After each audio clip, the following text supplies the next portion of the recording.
मनीषा आपके साथ। राष्ट्रीय जनता दल के मुख्य प्रवक्ता शक्ति सिंह यादव ने विधान पार्षद कारी मोहम्मद सोहेब, डॉक्टर अजय कुमार सिंह, रिंकू कुमार, अशोक कुमार पांडे, प्रदेश प्रवक्ता एजाज अहमद, अरुण कुमार यादव एवं प्रमोद कुमार सिंह के साथ उपस्थिति में संयुक्त संवाददाता सम्मेलन का संबोधित किए थे। उनके अपने संबोधन में शक्ति सिंह यादव ने कहा कि बिहार को मुख्यमंत्री के अड़ियल रवैये, जिद्दीपन और अड़ियल रुख के कारण अकारण ही विधान परिषद के विपक्ष के मुख्य सचेतक डॉक्टर सुनील कुमार सिंह की सदस्यता समाप्त कर दी गई है। इससे काला दिन का रूप में हमेशा याद रखा जाएगा। एक शख्स की जिद्दी रवैये से और उनके अड़ियल रुख की वजह से इस तरीके का निर्णय लिया है, उसका पुरस्कार लोकसभा के टिकट तथा दूसरे को उप सभापति बनाकर किया है। इस तरह से योजना बहुत पहले से ही लिख दी चुकी थी। उनका आरोप है किसी तरह का सुनील सिंह की सदस्यता समाप्त करने की गई थी कि उनके दूसरे विधान परिषद की सदस्यता कारी मोहम्मद सोहेब ने 2 दिन के लिए सदन से लंबित करने का प्रावधान दिया था। इस मामले में ज्यादा से ज्यादा सजा ये होना चाहिए था कि पीठासीन पदाधिकारी इस मामले की कार्रवाई करे या इस मामले में देखे, लेकिन मामले का चर्चा करते हुए लेकिन उन्होंने सफाई रखने का तक का मौका नहीं दिया। उन्होंने कहा कि सुनील सिंह ने आचार समिति के सभापति से लिखित में मांगा था कि उनका दोष क्या है और उन्हें इस मामले में दंडित किया जा रहा है, लेकिन उसका भी कोई साक्ष्य, तथ्य या सबूत नहीं दिया गया। जबकि मुख्यमंत्री ने स्वयं कई बार सुनील सिंह को बर्बाद कर देने का बात कहा था।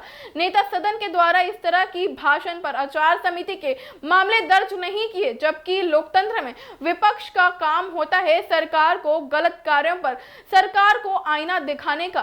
सुनील सिंह ने लगातार जनता के मुद्दे, किसानों के सवाल, बिहार में बढ़ते भ्रष्टाचार तथा सरकार का मोर्चा को लेकर के उनके बारे में पक्ष रखा था या विपक्ष के द्वारा आवाजें दी थी, लेकिन सीएम नीतीश पर कोई भी कार्रवाई नहीं होती दिखी। शक्ति सिंह ने कहा कि सुनील सिंह को बर्बाद करने की धमकी भी दिए थे मुख्यमंत्री आचार समिति के चुप्पी साध ली थी। इस तरह की कृति लोकसभा को कमजोर करता है और सबको पता है कि लगातार मुख्यमंत्री ने सदन के अंदर अपमानजनक भाषा पूर्व मुख्यमंत्री जीतन राम मांझी के लिए इस्तेमाल किया, उस पर भी कोई खामोश रहे। लालू यादव और राबड़ी देवी के भी संबंध में किसी तरह का अभद्र भाषण का इस्तेमाल किया जाता है, सदन के अंदर उस पर भी आचार समिति खामोश क्यों है? विधानसभा और विधान परिषद में मुख्यमंत्री ने बार बार महिलाओं को संबंध में अश्लील या फिर मर्यादाहीन भाषा का इस्तेमाल किया है, लेकिन दलित समाज से आने वाली महिला विधायक को किस तरह से अपमान किया था कुछ दिन पहले, यह मर्यादाहीन भाषा इस्तेमाल की गई, उस पर भी सत्ता पक्ष और आचार समिति खामोश क्यों रही? इस बारे में सरकार जवाब नहीं दे रही है। सत्ता के अहंकार जनता को स्वीकार नहीं है। लोकतंत्र में सत्ता को जोर पर एक व्यक्ति के जिद को पूरा करने के लिए सदस्यता समाप्त करनी पड़ी। यह प्रक्रिया अपनाई नहीं जा सकती है और इस तरीके की जो घटना सभापति ने दिखाई है वह उचित कहीं से भी नहीं है। यह कहना आरजेडी के तरफ से था।